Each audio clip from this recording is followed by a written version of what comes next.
Un cedimento oggi da parte di chiunque significherebbe riaprire le porte al traffico di esseri umani gestito dai mafiosi e dagli scafisti.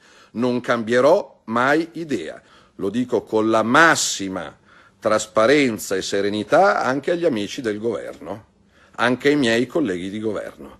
Se ci sono regole vanno rispettate, che ogni ministro si occupi delle sue competenze, altrimenti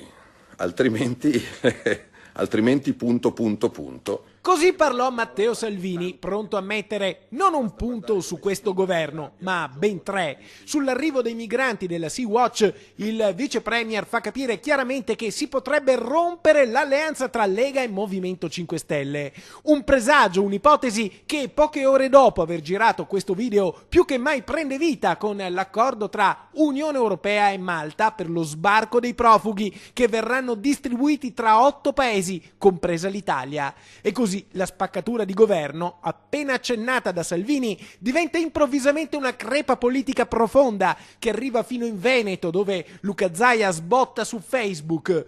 In Italia da irregolari non si deve arrivare più, soprattutto su barconi fatiscenti o su navi che hanno disobbedito alla guardia costiera libica che stava andando a soccorrere i 40 immigrati per riportarli in terraferma. Questa non è umanità, è tutt'altro. I dati parlano chiaro. Dopo la riduzione dell'80% degli sbarchi nel 2018, quest'anno gli arrivi a oggi sono 0. Perciò io dico: Salvini, non mollare. E come Luca Zaia, tutte le regioni della Lega in queste ore fanno quadrato attorno a Matteo Salvini. Il vice premier è furioso: non sono stato avvertito, serve un chiarimento nel governo e non autorizzo arrivi.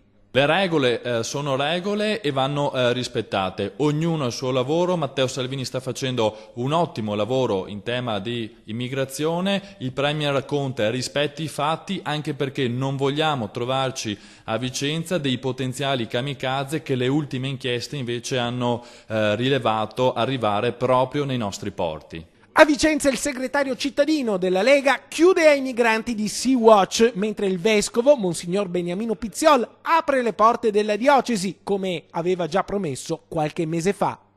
Io resto comunque disponibile per un'eventuale altra possibilità se si verificano delle emergenze. Come Lega siamo assolutamente contrari alla scelta del Vescovo di dare la disponibilità anche a Vicenza per accogliere i richiedenti asilo della Sea-Watch e sosteniamo il Ministro Salvini nell'azione di contrasto al business dell'immigrazione.